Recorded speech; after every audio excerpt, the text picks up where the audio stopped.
Cars jokes, Bill Gates jokes. If Microsoft built cars, every time they repainted the lines on the road, you'd have to buy a new car. Occasionally your car would just die on the motorway for no reason. Accept this, restart and drive on. Occasionally, executing a maneuver would cause your car to stop and fail to restart, and you'd have to reinstall the engine. For some strange reason, you'd just accept this. 2. You could only have one person in the car at a time, unless you bought a car 95 or a car NT. But then you'd have to buy more seats.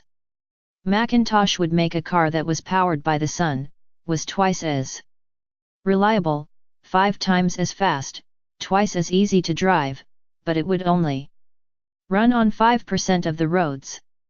The Macintosh car owners would get expensive Microsoft upgrades to their cars, which would make their cars go much slower.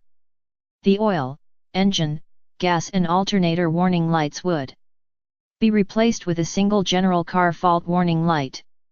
People would get excited about the new features in Microsoft cars, forgetting completely that they had been available in other cars for many years. We'd all have to switch to Microsoft gas and all auto fluids, but the packaging would be superb. New seats would force everyone to have the same size, but the airbag system would say, "Are you sure?" before going off. If you were involved in a crash, you would have no idea what happened. They wouldn't build their own engines, but form a cartel with their engine suppliers.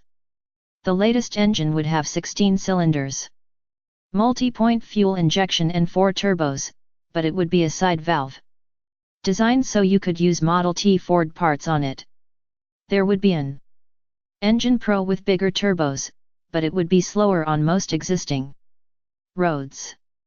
Microsoft cars would have a special radio/cassette player which would only be able to listen to Microsoft FM, and play Microsoft cassettes. Unless, of course, you buy the upgrade to use existing stuff. Microsoft would do so well, because even though they don't own any roads, all of the road manufacturers would give away Microsoft cars free, including IBM. If you still ran old versions of car, i.e. CarDOS 622/Carwin 3.11, then you would be called old-fashioned, but you would be able to drive much faster, and on more roads. If you couldn't afford to buy a new car, then you could just borrow your friends, and then copy it. Whenever you bought a car, you would have to reorganize the ignition for a few days before it worked. You would need to buy an upgrade to run cars on a motorway next to each other.